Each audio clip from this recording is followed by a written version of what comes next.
We pick what we are interested in and we just go for it without thinking that, oh, this will, it's not a strategic move. It's more of a pure reflection of our curiosity, pushing the innovation to happen within the building, not the building itself being the innovation. You can't start the research when you get a commission. I think that's a kind of ongoing effort, and you have to always have a sense of curiosity. People really, embraces actual physical gathering more and more and experience more and more. And they tend to do that outside of the defined architectural spaces.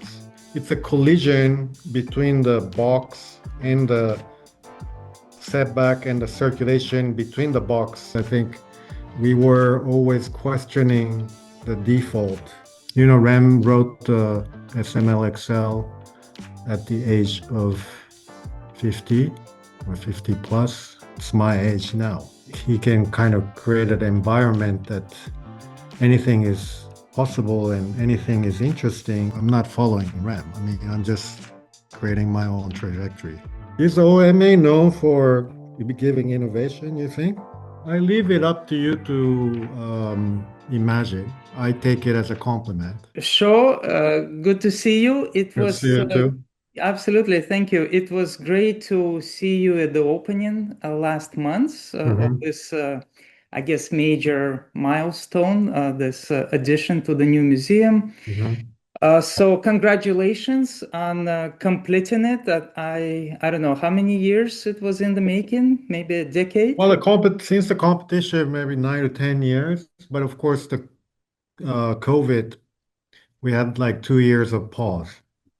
The museum is now open. We agreed that this conversation will be primarily about this project, Hmm. this museum. So it just opened a few weeks ago, so it's very fresh in our minds. It's truly, I would say, first public and cultural all May designed project building built in New York City. Hmm. What are your thoughts now that the building is open and being experienced by so many visitors? Yeah, thank you. I think the feedback has been great, and I think our intent to make the pair work instead of just, building another small museum next to a small museum. So it really acts as one. It has been great and great to see people visiting, people in the building, and also your museum using it as of course, a platform to, invite the general community and making a lot of events happen. I visited the building already twice. Oh, thank It's you. a very kind of intense experience. It's very compact but very expressive. So Hmm. it's very easy to miss many of the ideas, many of the points, and I look forward to my visits to come because it's never enough to spend time there because it's so active, despite the fact that it's quite compact. So Hmm. I would say it feels very expressive. It's kind of unsettling at times. So I was struck by such things as linear setback. There's this triangular, very consistent triangular geometry. The linkages to the existing building expressed quite interestingly and differently. Hmm. The atrium, the circulation in it, Hmm. and the way the adjacent spaces work on the upper level. So they are Hmm. quite clever and how different functions kind of pass each other and how they are right next to each other, which is quite interesting. What are some of your favorite parts in the museum? I think the seamlessness of the two buildings. So I think one of the best feedback I thought was that people didn't really realize that, especially in the gallery levels, what part was old and what part was new. So in that case, the first four floors where the building actually literally touches each other, and also the floors are, contiguous. I think we managed to create a great gallery that is, works as a pair. So I would say the galleries are, and also using the depth of the site quite well. I think the galleries are quite surprising and also good proportion and also complementary to the existing galleries. But obviously, the museum's role has been changing, especially in North America, more as a platformer for community engagement and other art-related events. So there are, as you say, other types of spaces like for incubators, for artists, and also for kids and events at the top part after the kind of setback. And also even the lobby and the circulation atrium is considered as that type of open-ended space that really captures the diversity of activities and diversity of users that visits the museum to encounter and have a kind of meaningful collisions. So for me, this whole experience in the front part, which we considered is a kind of extension of the activity and energy of the Prince Street going up vertically. I like that kind of quite complex, as you say, condensed, as you say, because it's, kind of condensed into a kind of vertical museum typology. But yet, for me, well, it's kind of small too, but really represents our ambition to reflect the kind of changing nature of the museum typology nowadays. And, also really creating this kind of transparency, sense of openness, and sense of, visibility and orientation to the whole complex. Some critics suggest the building operates more as infrastructure than an architectural statement. Do you see it as a limitation or a strength? Well, I think that's a compliment. Infrastructure, yeah, it's an infrastructure to let people, because of the original SANAA building had some issues on vertical circulation and transportation, and this one tries to resolve that too. So it was highly infrastructural thoughts behind it to create, enough circulation, diversity of circulation so that it will not clog the elevators. All the galleries are aligned in same level, all the, offices and incubator space and the event space all are aligned and mirrored. So in a way, there's no kind of fuss about it, let's say, design ambition per se, because all the moves I can explain rationally, but at the same time, of course, the functional beauty or functional design is there. So I don't know what the distinction of infrastructural versus, architectural design. So um, I take it as a compliment. The project is described as a collaboration between you and Rem Koolhaas. So, Mhm. if you could demystify this collaborative approach, so who did what in this project? Um, I leave it up to you to imagine, but I'm in New York and he's in Rotterdam. Um, our office turned into partnership almost, you know, 15 years ago. So each partner operates by uh, oneself. But sometimes there's a collaboration. I don't think there needs to be a clarification on who did what, but you can just imagine how it works. Okay.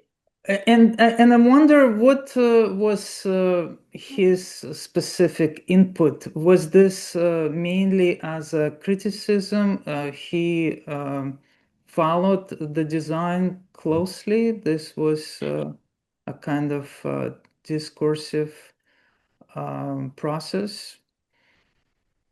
Well, let's say in this way, he was at the competition presentation.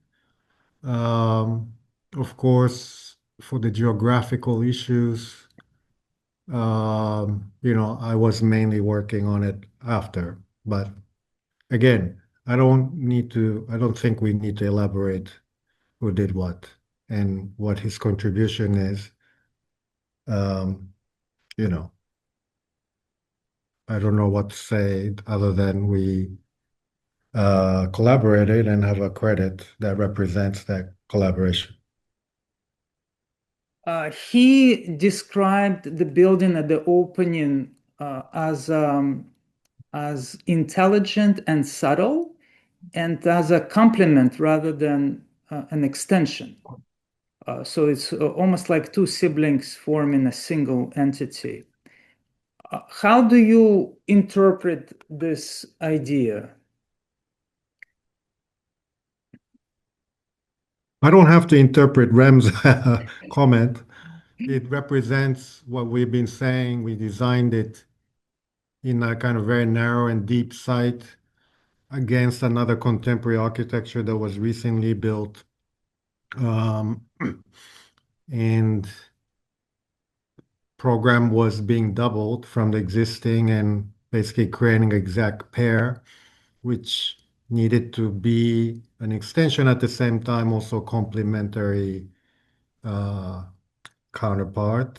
And, to find a perfect pair for your, uh, better half, it's always difficult. So um, it wasn't easy, but I think we managed to create something highly connected, but also distinct enough to be recognized as two individuals, but acting as one. I wonder, how did this commission come to the office? It was an international competition, and why we were involved, of course, the prior relationships. We did the Cronocaos exhibition at the bottom of the pre-existing building that is now demolished for the new extension. And I don't know, I guess our general take on, cultural buildings, or not thinking about the complex issues. But of course, other kind of notable architects were invited, and we just won the competition. Um, I didn't really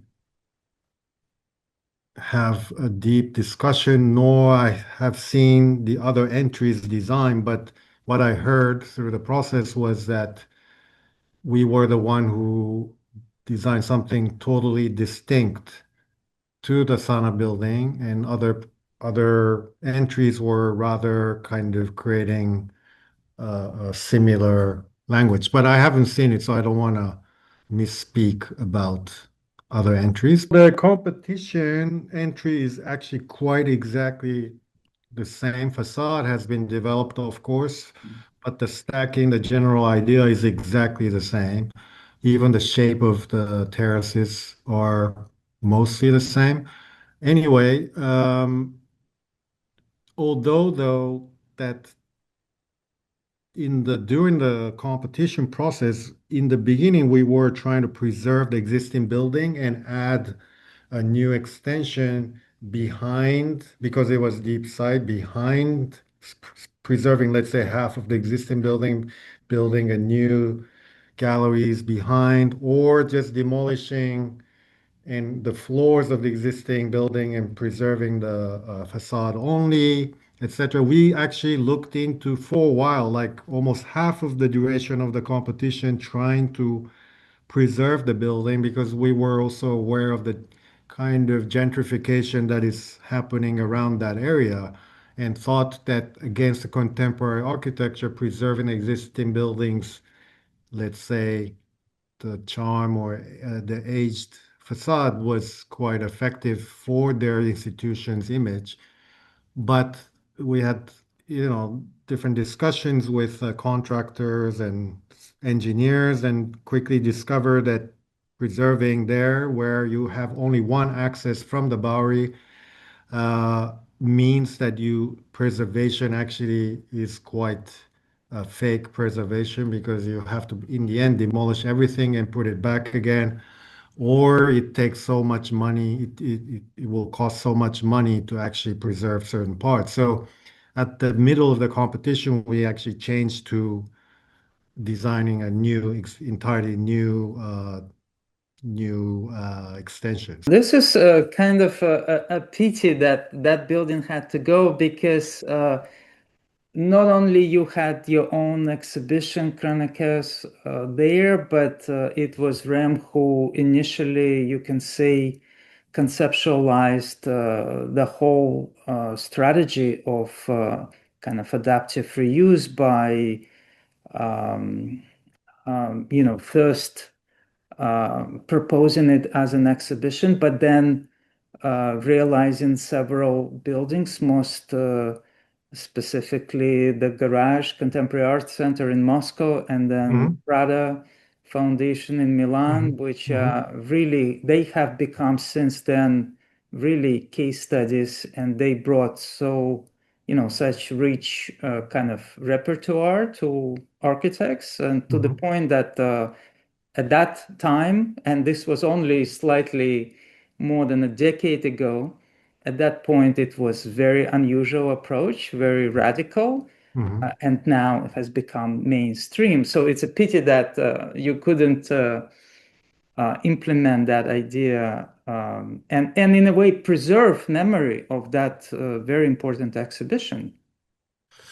Yeah, well, I don't know if the exhibition was to be preserved, but I agree that the building could have been preserved in certain case. And as I said, we have looked at it for a while, but it's just that it was too difficult to really preserve it. You could just take the facade off and store somewhere else and build the entirely new one and put it back. If you call that preservation. We were, of course, ambivalent about it, but somehow we made a decision in this case not to preserve for the sake of preservation. And I think that was the right choice. You worked on a number of museum projects before, and you were involved. You designed Whitney Museum extension, which was not realized. I wonder how, if you could speak about how that experience prepared you for this project. Yeah, I think that's a great question. In 2000, the year of 2000, I was project architect for Breuer, now Sotheby's Breuer building, Whitney extension to the south, where the brownstone is. And the design was a kind of radical design, launching a new building from the courtyard of the brownstone, preserving the brownstone building, and have like three generation of buildings, brownstone, Breuer, and the new building. Um, Somehow we got the unanimous approval by the board member before 911, but after, somehow the kind of verticality, and also the cantilever that sticks out over Breuer, those things, those moves had been addressed, maybe evoked like too much of the post 911 memory and or sentiment, and somehow, as you know, got canceled. Even Renzo Piano tried there after us, which also wasn't approved by the kind of conservatism of Upper East Side. Hence, as you know, the whole story, Whitney itself moving to downtown. What I learned from that process is, of course, to, you know, work with the curators and type of spaces, and providing diverse range of spaces for curators to play with, and also, a certain um, as you say, infrastructural, but certain level of logistical issues that comes with the museum. Anyway, since then, that's 25 years ago exactly. Uh, that of course somehow experience really stayed on me, and of course it was a heartbreaking moment when it got canceled. But somehow we got the similar opportunity at the new museum, adding an extension next to a kind of iconic architecture. In this case, it's that the age is also quite similar in contemporary architecture versus contemporary architecture. So somehow the Whitney's experience really is was quite reflected on this time, giving more respect to the existing building, also highly connected. Our building was kind of independent, I guess, in the Whitney case, more to the Breuer building. So I think I wouldn't say that was a failure, but that experience had taught me a lot. But also since then, I was very conscious of being involved in the art world or art domain in a more wider range, not just thinking of a museum, but I did collaboration with artists, I did exhibition design, I did research about art fairs at Columbia, I did artist studio for Saigo Chan, for example. So, I've done other things to understand the art world as a holistic way. And I think that effort also helped to deliver a museum that is, it's again, I take it as a compliment, like infrastructure, almost quite like a machine for the art. You often describe your process as starting with observation, then analysis, then program, and only later form. If you could talk about the sequence in this particular case.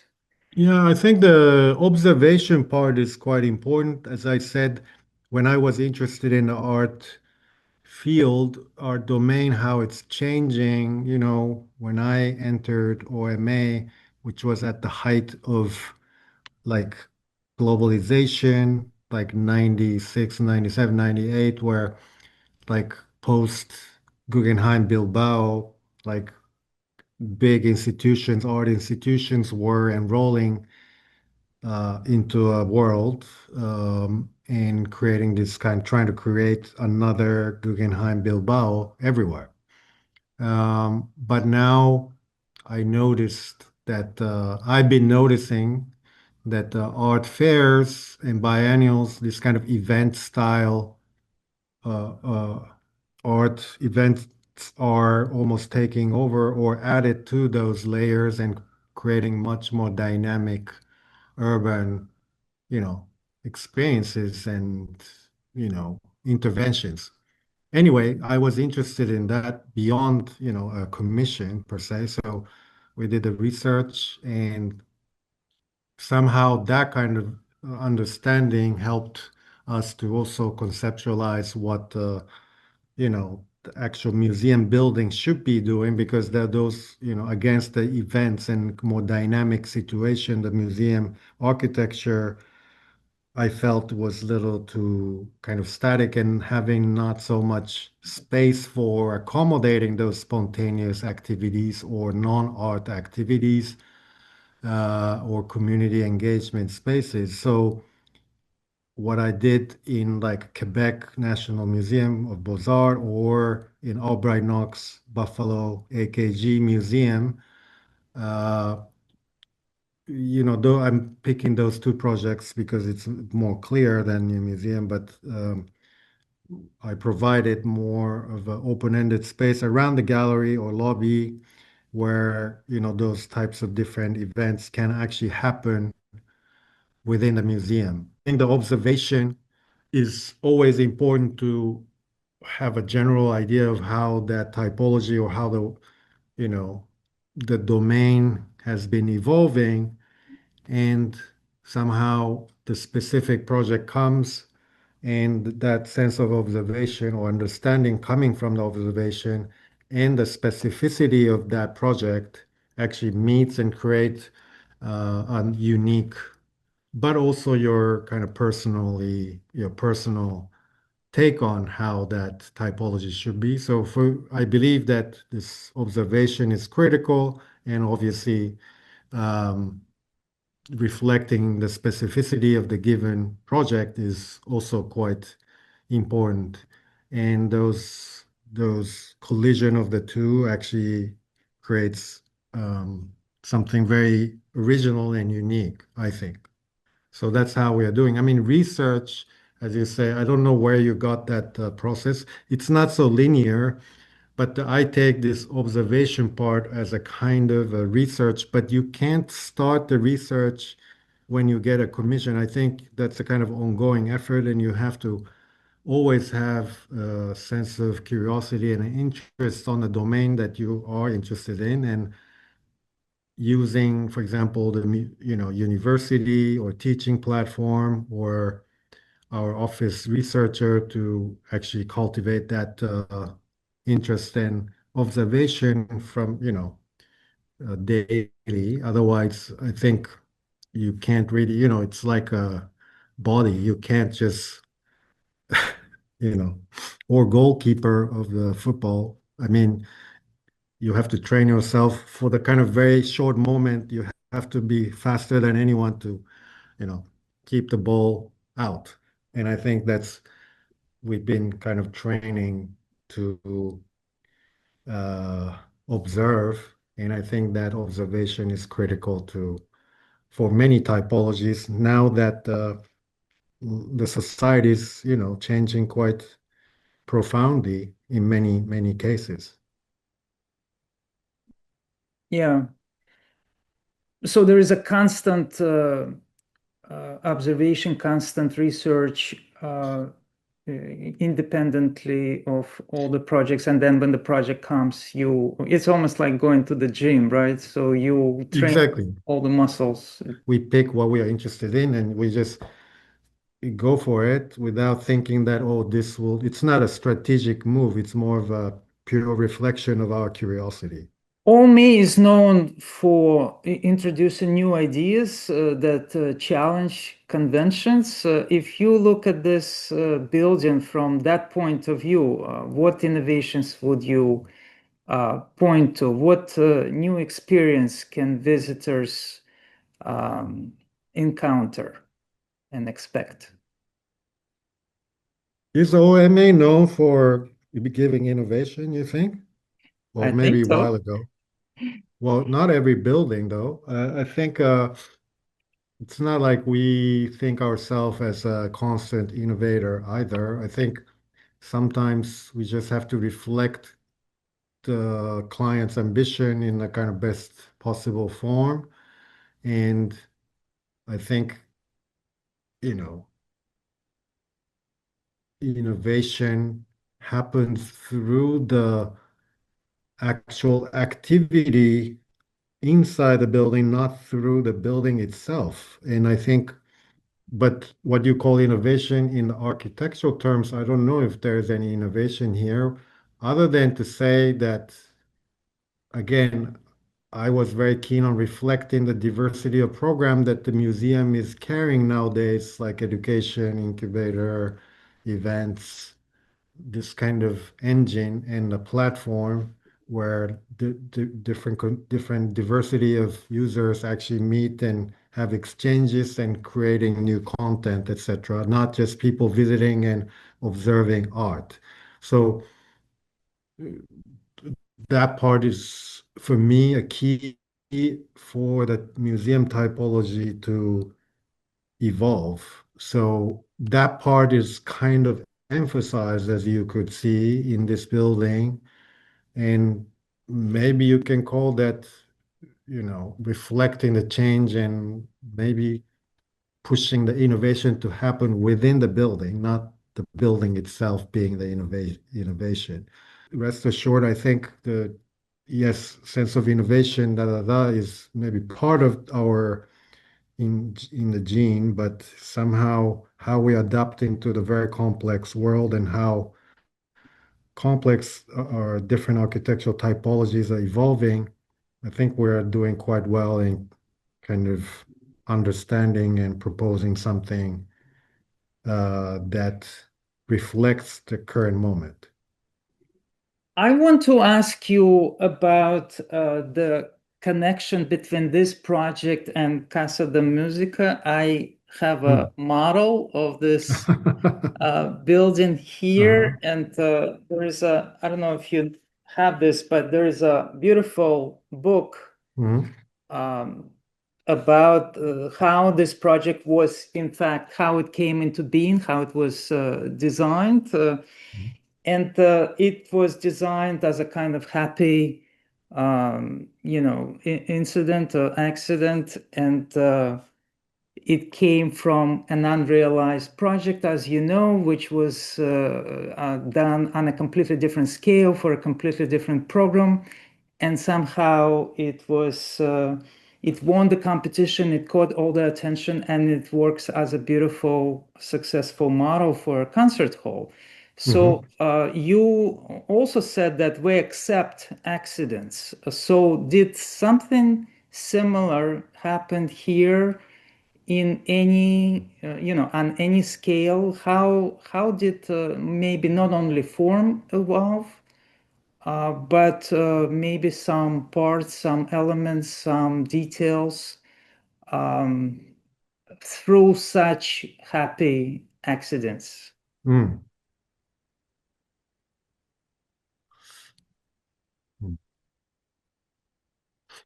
And it's interesting, this idea of arbitrariness and total, juxtaposition of something that's completely unrelated, maybe irrational, but nevertheless not only enters so many projects, but sometimes becomes, um, defines it in a way. Mm. I mean, Casa de Musica, maybe you're referring to it through the kind of the embracing the accident, but also maybe are you referring to it thinking that the language is similar? Or, I mean, it's also a very old project. I don't know if there was a kind of particular strong accidental moment in this process. I don't think so because it was a kind of competition that is highly related to the kind of program givens where we had to double the museum next door. And again, just make the kind of setback to the sky, which respects the existing um, terrace at the sky room that has a great view to the south, to the downtown Manhattan. So the setback is defined by that.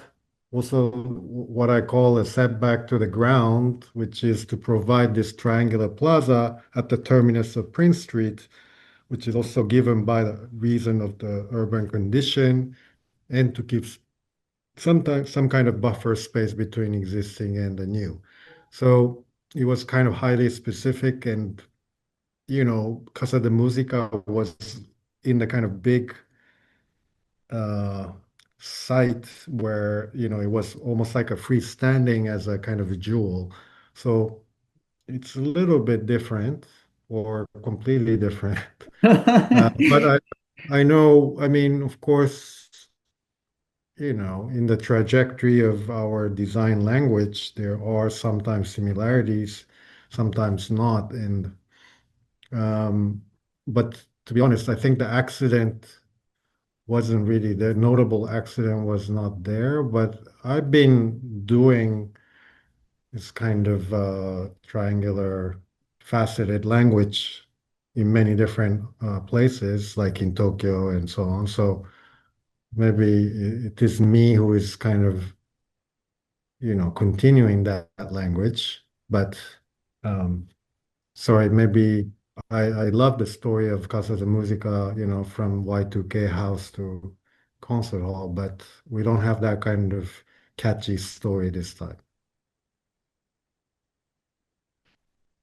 Because to me it's quite inspirational because architecture can be affected by so many incidents that are completely unrelated to the site, to the program, to the brief, and nevertheless they can take over and become quite fundamental. Yeah, think the similarity is maybe there, as you say. Basically, if you see the section of New Museum, our building, there are program boxes that are stacked, basically straightforward. So they are stacked, right? But the profile of the stack is upper part is, of course, stepping back. The lower part is stepping back towards the ground, like Breuer. And then we're just skinning it with a diagonal facade, right? So there's always a space in between the stack and the skin, which we are using it as a circulation space or terraces or which in Casa de Musica also it works like that. You have programs that are kind of attached to a main shoebox and then connecting the points of those boxes into a kind of multifaceted object. So, I mean, formally, the logic is the same, yeah, like Seattle Library too. I want you to talk about a little bit about SANAA building, Hmm. how what were certain decisions that you had to make. The architects personally, so I Hmm. wonder if you had any discussions, any suggestions on their part because the way their building, which was built quite a few years earlier, now appears differently. So in a way, you became a co-author of the original building because of how it's now revealed. I like the building at that time when it was built in that street where it was still quite rough and, a lot of local kind of kitchen supply stores, etc. I think this kind of hermetic box that are a little bit indifferent to outside but focus on inside, kind of very pure stack, like a minimalist stack with kind of interesting, facade depth, although it's a box, but has kind of depth with expanded metal. I thought it was quite beautiful. Um, and now, yes, we had to attach a building, but somehow in any extension of a new, museum, of course, when you're adding something, you tend to hide more of the existing building's facade because you're attaching something. But here, because of that triangular cut that we are making to provide us the plaza on the ground, and also the fact that there used to be existing building that was hiding basically almost the lower portion of the south side of the facade, we are actually exposing more facade of the SANAA building and make it look more freestanding. Um, and yes, we had a discussion. We presented to Sejima-san and had some feedback. The side that we're exposing on the south side, she wasn't really sure whether it should be the same material, expanded metal, or it should be expressed just as a cut and have solid facade of like a concrete or CMU facade. Um, and she discussed with Nishizawa-san, her partner, and then they decided to. They told us they prefer to have a mesh. So we had also exchanges and discussions also about the lobby because we don't actually have an entrance on the extension. We're using the existing entrance, enlarged entrance, and then making the lobby more freer by moving the bookshop to the back and the coat check to the back. And those design were also discussed and, we absorbed couple of comments that she or concerns that she had. Of course, she wasn't.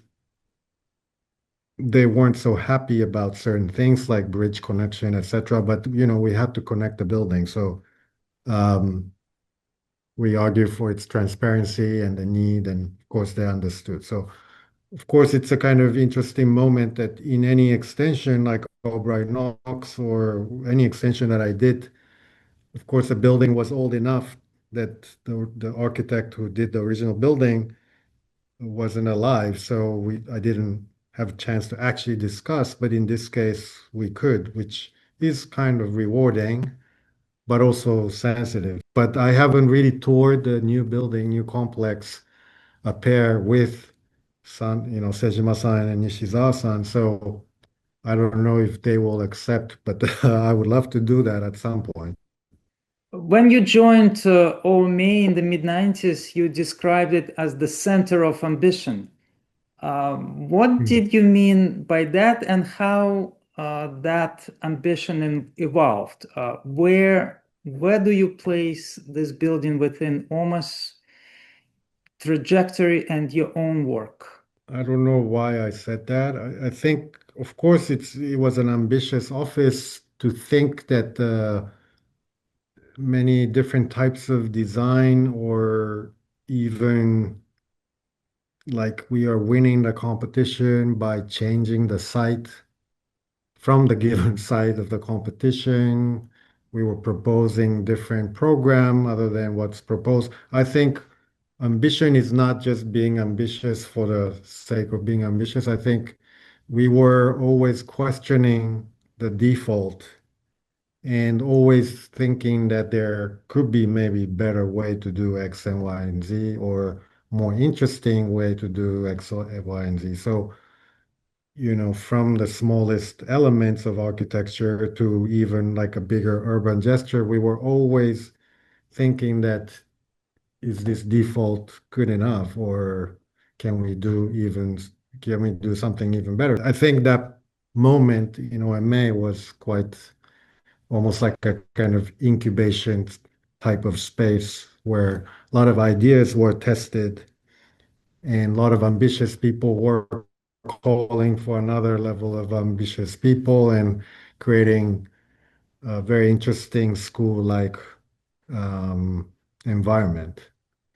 And this project within the kind of trajectory of my own and also in OMA, I think still it's still of almost first publicly accessible building in Manhattan. So it's a great achievement for OMA, I think, given of course, New York is the kind of key city coming from Delius, New York, etc. And we always wanted to do something like this here. So I think it's a great milestone. For me too, of course, it's just like I moved here 2006, so it's 20 years after I moved.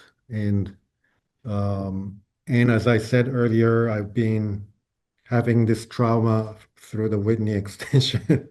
And I've been working on other parts of the art field, and finally I could deliver museum in Manhattan. I want to read a few of your quotes, and if you could elaborate them.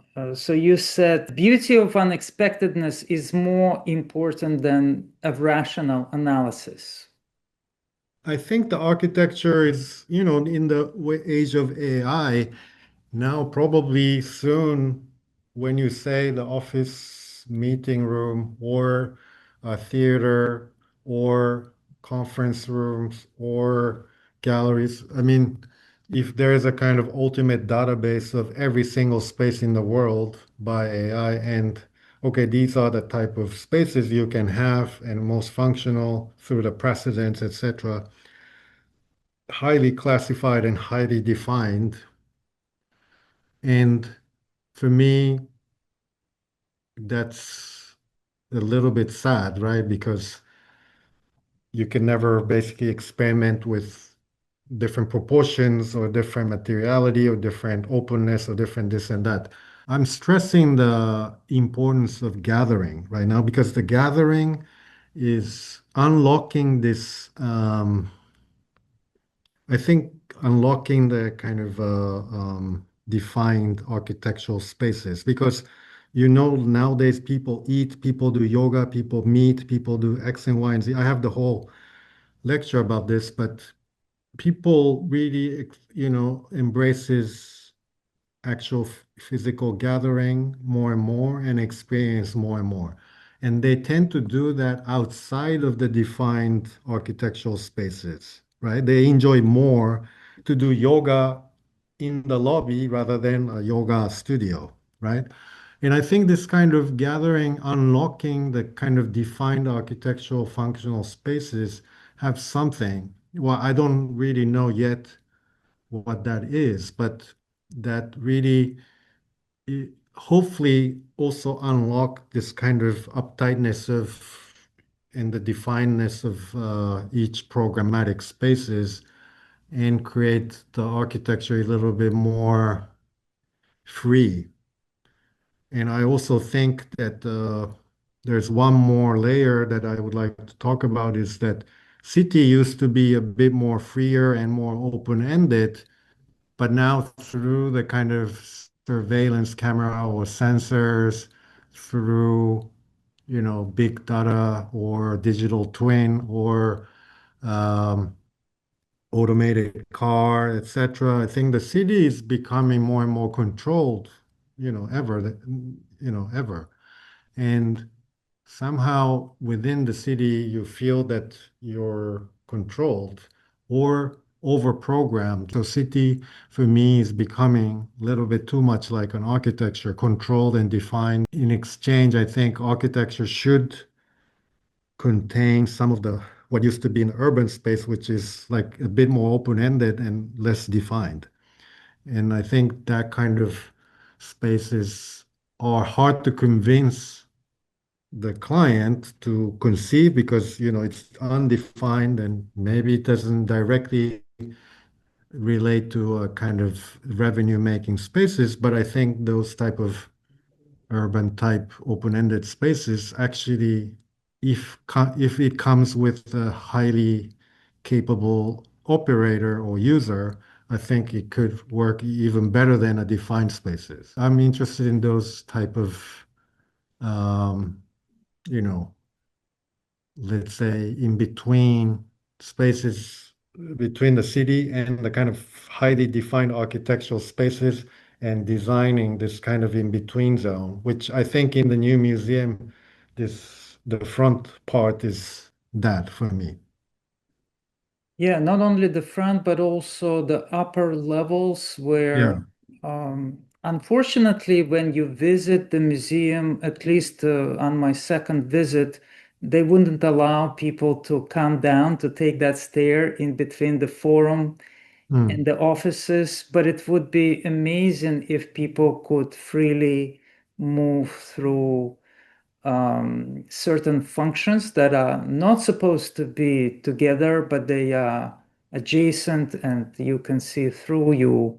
You may not be allowed inside, but you can see it visually. And this is very stimulating, very interesting. And unfortunately, there is no open link. You can open the door, but there is a person who is not allowing you to walk through. So it would be so architecture is there. It's just a matter of how it operates, how it's I uh, think in certain like events and also, the new ink.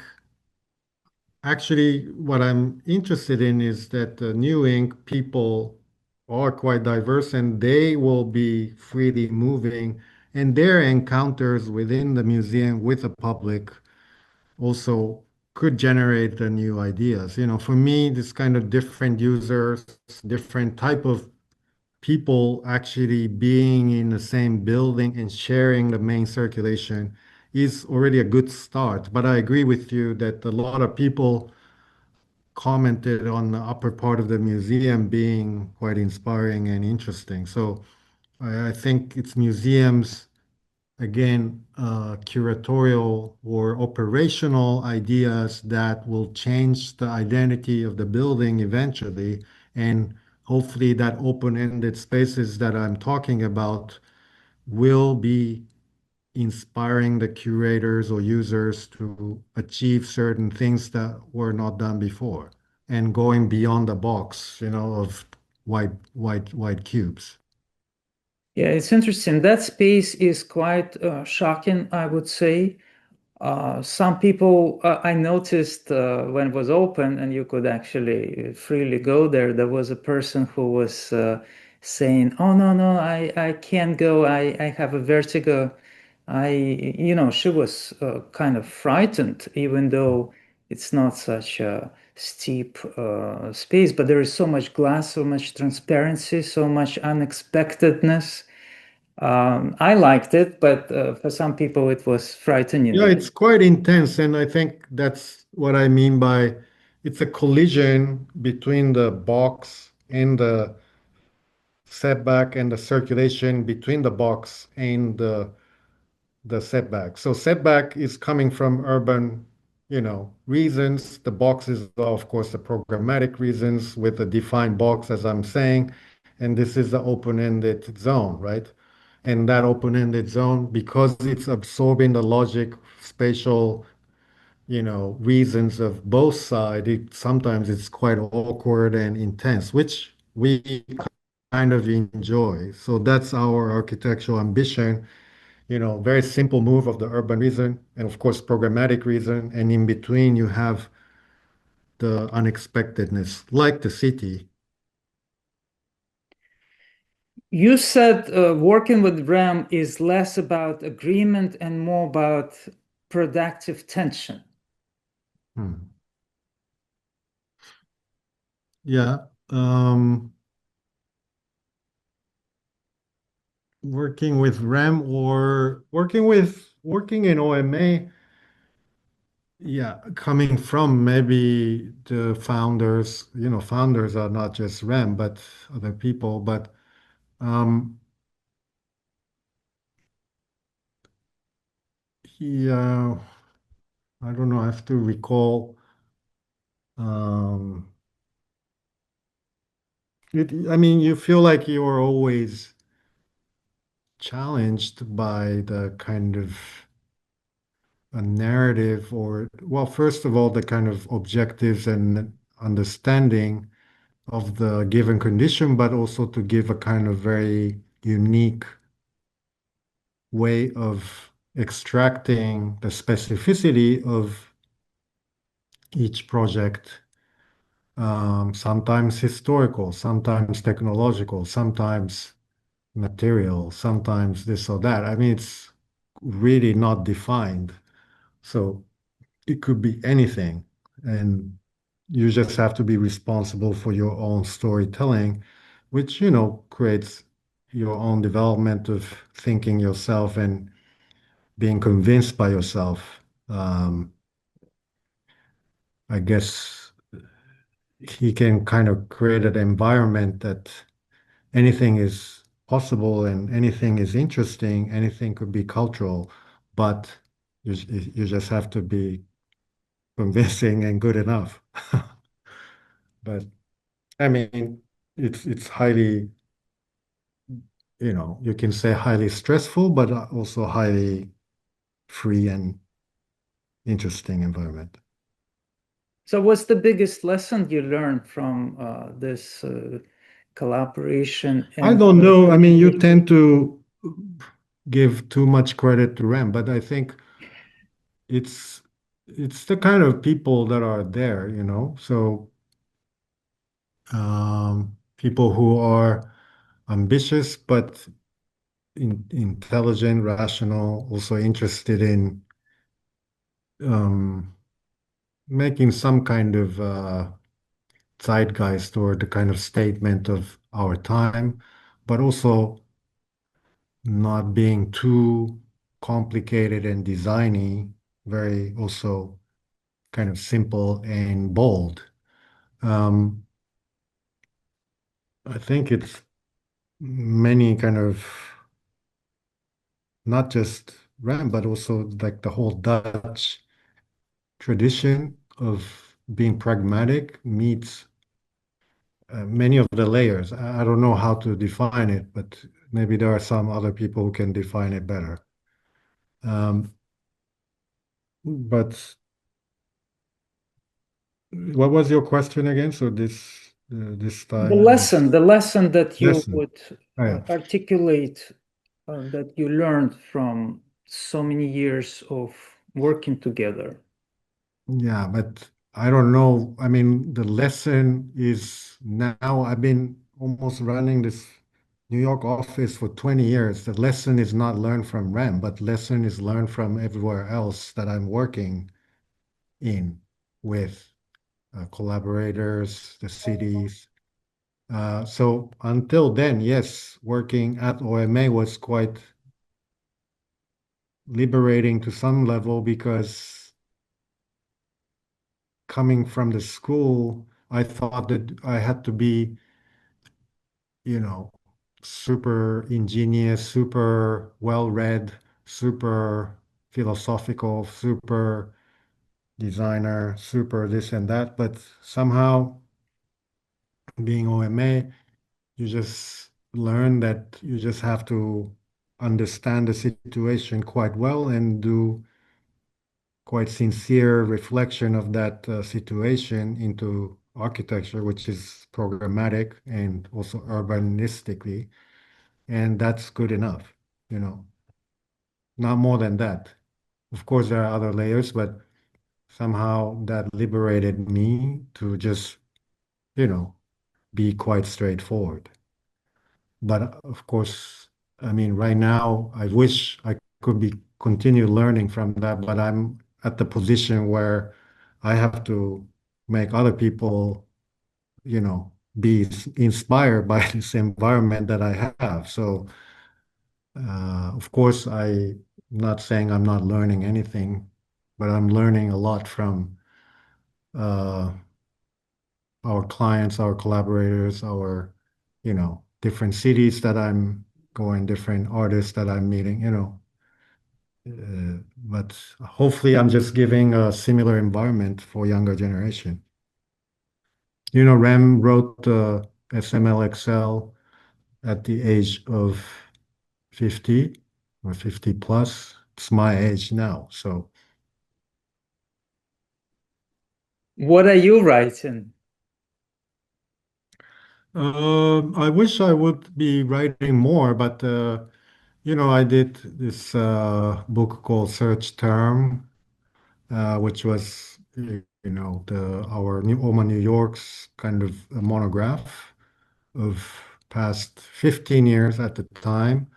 And now we are planning a second one. I did the kind of, you know, monograph issue of A plus U with A plus U Shinkenchiku. And there I wrote some. I'm not writing as he did. I'm, of course, not as good of a writer like him, but um, you know, I've been doing lectures and I've been doing this kind of interviews, and hopefully that will accumulate what I'm saying, and hopefully I can do similar, um, continue the effort of communicating what I'm thinking. But again, just because he did the writing, I'm not like followers of, I'm not following Rem. I mean, I'm just creating my own trajectory, you know.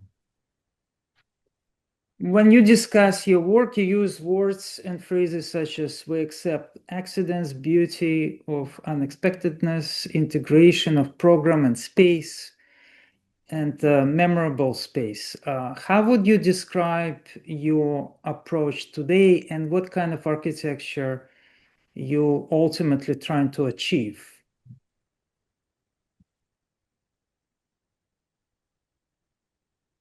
In my principle, I really embrace the specificity of each project, and I don't know if there's an overarching way of saying what kind of space I would like to create, because it will depend on if it's Manhattan or if it's an island in Japan, or I'm also doing a project in Paris right now, or Bangkok. You know, it's in different program, different client. I don't know, but I think again, I believe in the evolution of each typology. Uh, And I believe in certain level of um, spatial impact that is kind of memorable that goes with, again, with the operation and users' ability to use it. And yeah, more, I can't really describe what I'm aiming for, but I can say that more and more I thrive for more simpler but strong space. So I mean, dealing in United States with construction is very hard because uh, one cladding, two claddings, you create a mess here. I'm sorry to say, but well, in other places in the world, there are better places to construct. Maybe because of that, or maybe because of my age or progression in my career, I'm more and more attracted to or dream of a kind of simpler space. Recently I did this Casa in Puerto Escondido, south of Puerto Escondido for, In Mexico, right? yeah, in Mexico for artist called Bosco Sodi. He has a huge compound with different pavilions made by notable architects. We did the mushroom pavilion, all concrete. That the shape is like mushroom, but anyway, that took almost 5 years plus to make that, but um, just one single material, which is concrete, and it's was kind of uh, in a way relief, and also um, I think this experience also hopefully will reflect onto the kind of the new projects that I'm working on. Not to overdo, over design or overclad or overdo this and that. Um, and to be simple but kind of strong and memorable. I think that's the ideal that I'm trying to achieve, I guess. But at the same time, I'm also working on so many scenography projects for, Christian Dior or Louis Vuitton. And that part I'm also enjoying a lot because that type of design, I'm using kind of intangible part of, design and architecture where I'm supposed to create kind of, uh, let's say, dreamy environment or unconventional environment or storytelling environment, which is, again, training a different part of your muscle, using different part of your brain, which I really enjoy. And I think this also hopefully have a kind of effect on what I'm delivering in architecture too. Thank you, Shaw. Very Thank you, good talking to Vladimir. you. Thank Thank you. you. Bye bye. Bye.